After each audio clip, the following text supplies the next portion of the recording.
Assalamualaikum warahmatullahi wabarakatuh. Hai Bunda, terima kasih ya udah klik video aku. Semoga dalam kesempatan kali ini aku dapat memberikan manfaat untuk Bunda semua. Dan semoga Bunda dan keluarga selalu dalam lindungan Allah, selalu sehat, selalu bahagia, dan tetap semangat. Amin. Dalam videoku kali ini mungkin akan ada sebagian Bunda yang merasa heran, kok ini anak-anak dibiarkan main hujan-hujanan sih? Gimana nih Bun? Bunda termasuk yang merasa heran, merasa kaget, atau justru malah berpikir memang bermain hujan-hujanan untuk anak-anak itu terdapat banyak manfaat? Nah, Bunda termasuk yang mana? Kebetulan, dalam kesempatan kali ini aku akan berbagi beberapa kegiatan anak-anakku, me time-nya ala anak-anakku, yang menurut mereka dapat membuat mereka bahagia, sekaligus terdapat banyak manfaat untuk tumbuh kembang mereka. Kegiatan pertama, me time-nya ala anak-anakku itu hujan-hujanan tadi ya Bunda. Biarkan mereka merasa bahagia bermandikan air hujan dari shower raksasa. Biarkan imajinasi dan kreativitas mereka. Biarkan setiap tetesan air hujan itu menyentuh setiap pori-pori mereka. Biarkan sensoriknya membaca. Biarkan motoriknya terstimulus untuk bekerja. Karena kan biasanya kalau main air hujan itu anak-anak otomatis loncat-loncat, nari-nari, menepuk air kubangan, menengadahkan kepala ke atas, sambil membuka tangannya merasakan setiap tetesan air hujan itu menyentuh tubuhnya, sambil melihat sumber dari air hujan itu. Nah, pada saat ini kita bisa gunakan kesempatan itu untuk mengenalkan mereka siapa pencipta air hujan atau bagaimana prosesnya. Yang terpenting syaratnya, anak harus dalam kondisi yang fit dan tidak boleh terlepas dari pantauan orang tua. Kalau bisa, Bunda boleh deh ikut hujan-hujanan juga. Ini lebih seru kan Bunda? Kegiatan selanjutnya, me time-nya ala Kakang Sakif nih, menyusun puzzle. Kakang Sakif ini udah tertarik untuk menyusun puzzle kira-kira dari usia 2 tahun ke 3 tahun. Aku kurang ingat tepatnya usia berapa, cuma pada saat itu tuh aku masih hamil abam. Dan puzzle pertamanya, kalau ada di galeri akan aku tampilkan. Tapi kalau nggak ada, aku mohon maaf ya Bunda, karena pada saat ini kebetulan aku nggak lagi di rumah, aku lagi di rumah orang tuaku. Nah, dari bermain puzzle ini, selain anak akan merasakan sensasi kebahagiaan, sensasi kebanggaan tersendiri, sensasi kepuasan, setelah puzzle-nya selesai tersusun nanti, sehingga akan meningkatkan rasa kepercayaan diri mereka, otomatis anak pun akan terlatih secara yang pertama, kemampuan kognitif. Di sini menyusun puzzle akan melatih daya ingat mereka, akan melatih kemampuan berpikir logik dan kritis mereka, sehingga anak akan belajar untuk menyelesaikan masalah. Selanjutnya yang kedua, kemampuan afektif. Di sini, bermain puzzle akan sangat melatih kesabaran anak. Dan yang terakhir, kemampuan psikomotor. Di sini, menyusun puzzle itu sendiri akan sangat melatih motorik halus anak. Nah, dari semuanya yang terpenting, puzzle-nya harus sesuai usia ya Bunda. Kecuali kalau memang tahapan puzzle sebelumnya sudah anak kuasai, atau memang anaknya kurang merasa tertantang. Dan kalau bisa, kalau anaknya mau, apalagi kalau anaknya minta untuk bermain bersama, hadir secara lahir dan batin ya Bunda. Nikmati momen bermain puzzle bersama anak.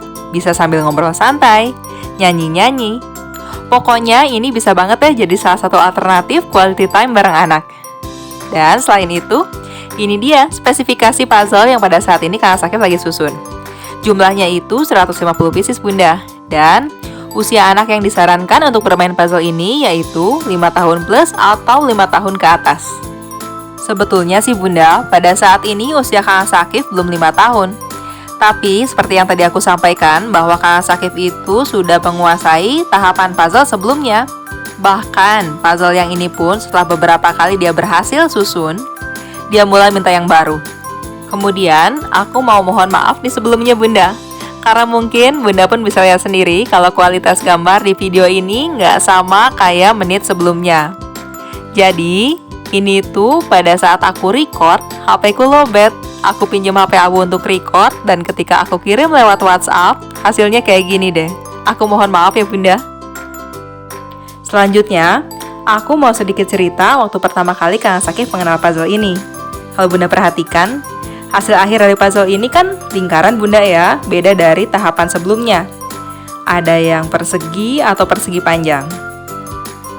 Nah, karena puzzle ini hasil akhirnya berbentuk lingkaran, otomatis mempengaruhi bentuk dari setiap pieces puzzle-nya. Oleh karena itu, pada saat Kakak Sakif pertama kali mengenal bentuk puzzle seperti ini, dia ajak aku dulu Bunda untuk menyusun bersama. Dia memperhatikan cara aku menyusun, baru kemudian dia mempraktekkan. Nah, pada saat Kakak Sakif mempraktekkan sendiri, aku kelompokkan dulu puzzle-nya berdasarkan tempat kehidupan hewan-hewannya Bunda. Kayak misalkan ada hewan gurun, ada hewan tropis, aku pisah-pisahkan, aku kelompokkan, baru Kakak Sakif susun, kemudian dia satukan.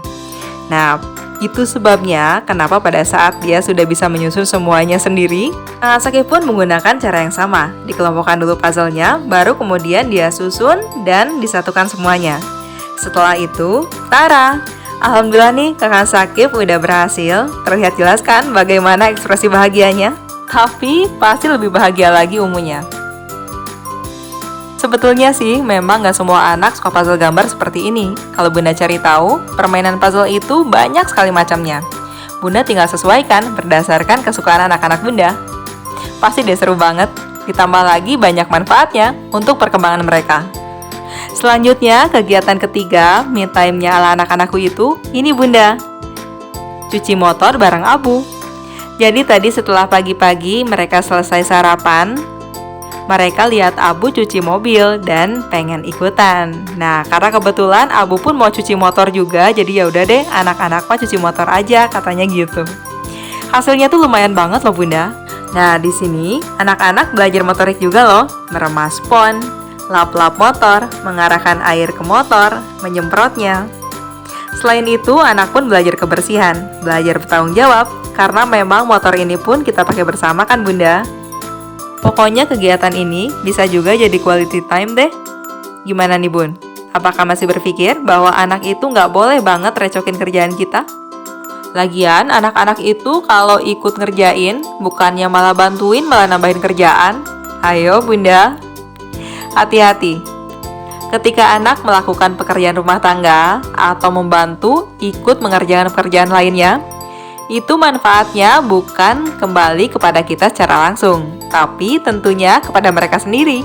Mereka belajar kemandirian, belajar peduli lingkungan sekitar. Nanti setelah mereka memiliki kesadaran sepenuhnya, mereka akan lebih mandiri. Dan bonusnya nanti, dengan sendirinya mereka akan membantu Bunda. Jadi, biarkan kegiatan ini menjadi momen berharga, jadi momen yang indah untuk mereka kenang ya Bunda. Sebelumnya aku mau mohon maaf lagi nih Bun. Kebetulan pada saat ini, detik ini di daerah rumah orang tuaku lagi turun hujan tiba-tiba dan deras banget. Jadi aku mau mohon maaf kalau mungkin hasil voice over-nya agak berisik. Mohon maaf ya Bunda. Nah, selanjutnya setelah anak-anak selesai cuci motor versi mereka, ini anak-anak lanjut bantuin Abu cuci mobil. Sebetulnya sih aku kurang jelas juga gimana proses anak-anakku cuci motor, karena memang aku harus bolak-balik ke dapur sambil masak, sambil videoin juga. Tapi kata Abu hasil cuci motornya itu cukup bersih loh Bunda. Gak apa-apa ya, yang penting mereka belajar cuci motor. Nah, setelah itu mungkin ini jadi momen yang paling mereka tunggu-tunggu. Main air. Ini tuh sampai basah semua loh Bunda. Pokoknya setelah ini mereka aku mandiin di luar. Mandinya air hangat.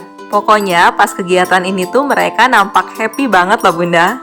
Apalagi nih pas semprot-semprotan. Ketawa-ketawa terus nggak berhenti-berhenti. Tuh kan Bunda bisa lihat sendiri. Jadi setelah ini kalau anak-anak ikut recokin kerjaan Bunda lagi, biarkan ya Bunda, selama aman, selama masih dalam pantauan, dan selama Bunda bisa mengarahkan. Satu lagi, selama itu bermanfaat untuk anak. Setelah itu lanjut ke sore harinya nih Bun. Ada yang pernah dengar lumpia basah? Ini tuh makanan favorit, jajanan favorit aku dan Abu sebetulnya. Tapi pada saat ini Kak Sakif tuh lagi pengen coba.